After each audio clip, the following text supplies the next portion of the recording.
In part 3, boy, I really got real with it, didn't I? And so I'm going to continue. At the end, I was talking about how the church, it doesn't seem like they're really wanting to protect the church from homosexuality. They say that they want to protect the church from Jezebel. And here's where I pick up. They want to protect the church from Jezebel. We need to root out Jezebel, Jezebel, Jezebel, Jezebel, get out of the church, right?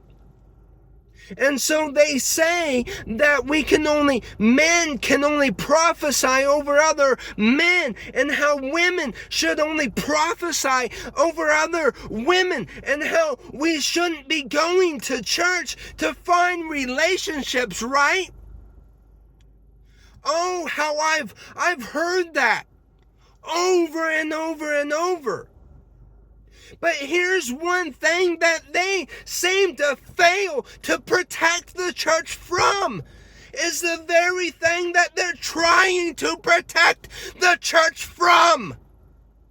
They're trying to protect the church from Jezebel and spirits of lust and all of that. But really, are they protecting the church from that? Or is it just a religious spirit that is in the church leaders?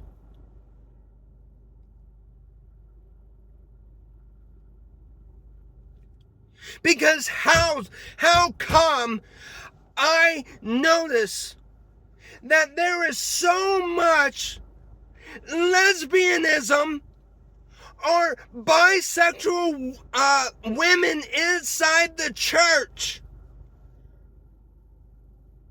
when they say that they're trying to protect the church from Jezebel, from the spirit of lust?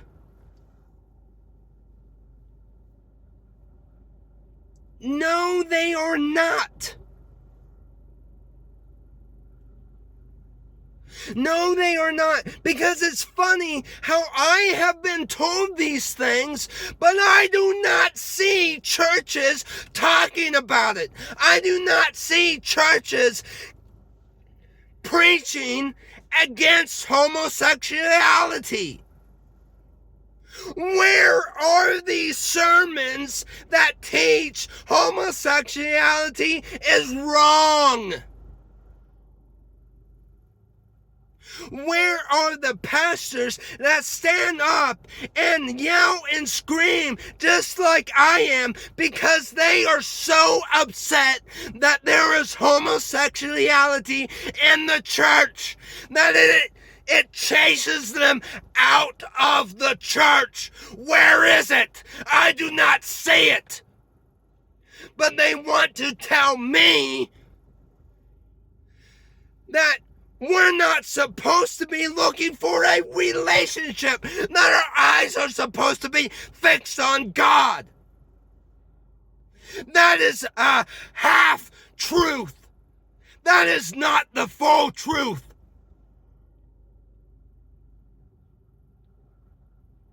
Because how can you ignore all the other homosexuality sin?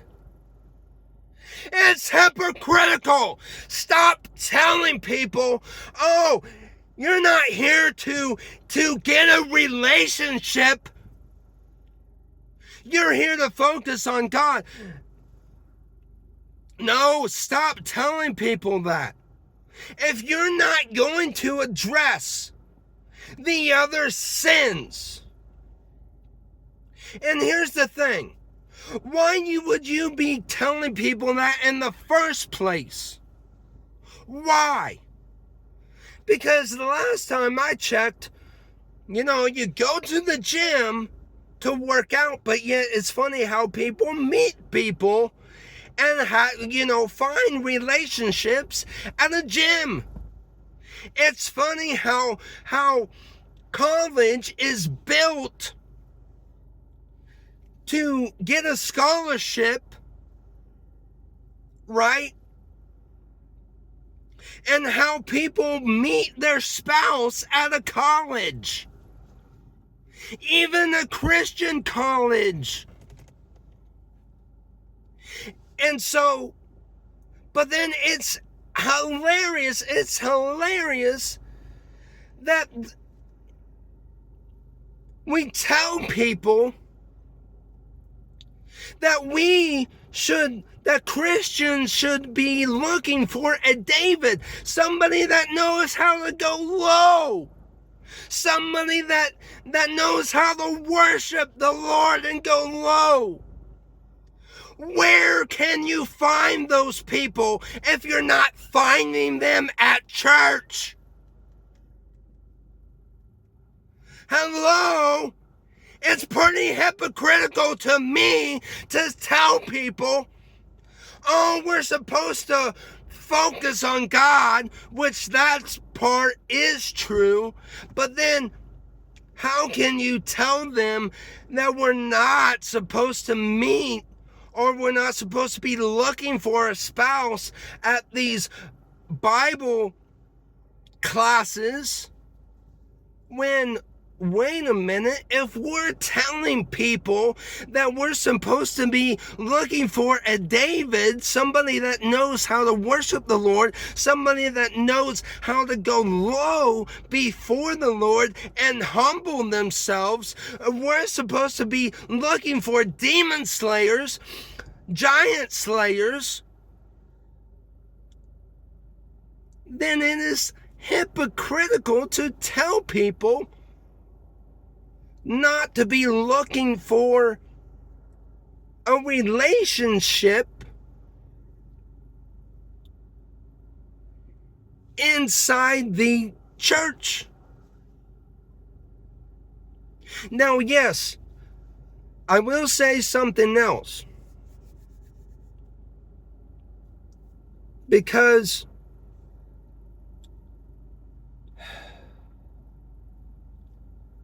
here's something that you have to remember. A relationship is not an idol. And if you are somebody that idolizes a relationship, you need to lay it down. And you need to focus on the Lord. So I know that sounds like a double standard, but it's not, because a relationship should not it should not go above the Lord. If you're single, you should not want a relationship more than what you, and so that's the reason why I say that yes, there is truth to them saying that our focus should be on the Lord, because that part is true. That part is true, because we can idolize wanting to be in a relationship so much that that's the thing that we focus on, and we lose focus on worshiping God. So that's why I say there is truth to that, but that's not necessarily the full truth. Because just because somebody goes to a church or goes to a small group expecting to find their spouse there, does not mean that they're not focused on God. And that's just something that we have to remember. And so I pray in the name of Jesus that this will get through pastors that have said, oh, we need to protect the women, but really, you know that there are things going on that you are not protecting the church from, that you need to protect the church from. And I'm going to end it at that.